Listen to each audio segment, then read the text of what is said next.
अयोध्या के राजमहल में एक शांत रात थी। चंद्रमा की रोशनी आंगन में फैली हुई थी और हवा में मंद सुगंध थी। राम राज्य की व्यवस्था मजबूत थी, लोग संतुष्ट थे। पर उस रात राजा राम जाग रहे थे।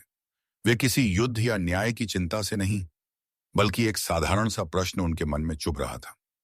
क्या मैं वास्तव में अपनी प्रजा को समझता हूं या केवल उनका पालन करता हूं? इस प्रश्न का उत्तर पाने के लिए राम ने अगले ही दिन बिना किसी सूचना के वन की ओर रुख किया। उन्होंने राजसी चिन्ह, मुकुट, गहने सब उतार दिए और साधारण जन के वस्त्र पहनकर अकेले ही निकल गए। वन के पास एक छोटा गांव था जिसका नाम माल्यवनपुर था। उस गांव में लोग शांत थे, पर चेहरों पर कुछ दबा हुआ बोझ दिखाई देता था। राम गांव में पहुंचे तो देखा एक वृद्ध किसान बैलों को डांट रहा है। राम ने पूछा, इतना क्रोध क्यों? किसान ने कहा, ये बैल अभागे हैं। मेरे खेत में फसल आधी ही उगती है। मेहनत करता हूं पर परिणाम कभी पूरा नहीं मिलता। राम ने बैलों को सहलाया और कहा, शायद खेत को पानी चाहिए या बीज को नई मिट्टी की जरूरत। जल्दी दोष देने से बादल नहीं बरसते।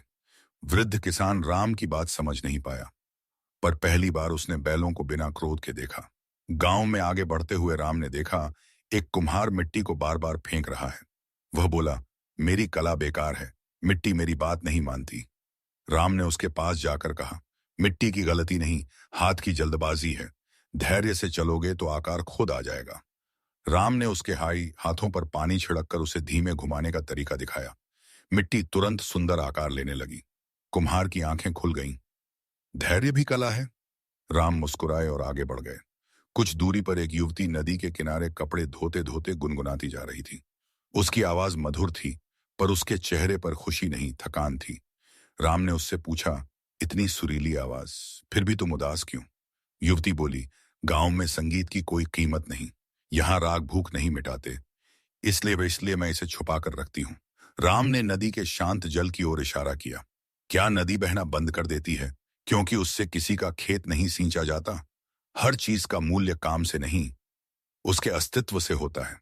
तुम्हारी आवाज तुम्हारा जीवन है, किसी के लिए नहीं, अपने लिए। युवती ने पहली बार हंसकर गीत गाया। आवाज में स्वतंत्रता थी। गांव के अंत में राम ने देखा कि लोग एक साधु की बात सुन रहे थे, पर साधु केवल भय फैलाता था। यदि पूजा नहीं की, दान नहीं दिया, तो जीवन दुख देगा। राम ने शांत स्वर में कहा, धर्म डर से नहीं, समझ से चलता है। पूजा वह नहीं जो भय में की जाए, पूजा वह है जो प्रेम से जन्म ले। गांव वाले चुप हो गए। साधु राम को घूरने लगा। तुम कौन होते हो ये कहने वाले? राम ने केवल इतना कहा, मैं वही हूं जो सुन रहा है और जो सवाल पूछ रहा है। धर्म उत्तर नहीं, प्रश्न से शुरू होता है। लोग अपने भीतर झांकने लगे।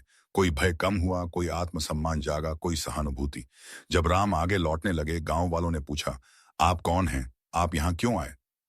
राम ने चलते चलते उत्तर दिया, राजा वह नहीं जो शासन करे, राजा वह है जो मनुष्य होने का अर्थ समझे, और मैं अभी सीख रहा हूं। गांव वाले सोच में पड़ गए।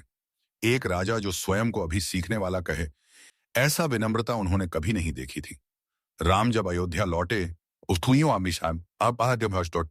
उन्होंने अपने राज्य में कोई नया नियम नहीं जोड़ा, न किसी को दंड दिया। वे केवल बदल गए थे। अब वे लोगों को केवल न्याय नहीं, दृष्टि देना चाहते थे। उन्होंने समझा कि किसी भी राज्य की शक्ति उसकी सेनाओं में नहीं, उसके लोगों के विचारों में होती है। राम ने महसूस किया कि शासन का उद्देश्य नियम बनाना नहीं, मनुष्य को उसके भीतर के मूल्य दिखाना है। तभी समाज स्वयं पूर्ण होता है। उस रात जब वे पुनः महल में बैठे, मन शांत था। प्रश्न नहीं, उत्तर था। राजा बनने का अर्थ है स्वयं पहले मनुष्य बनना।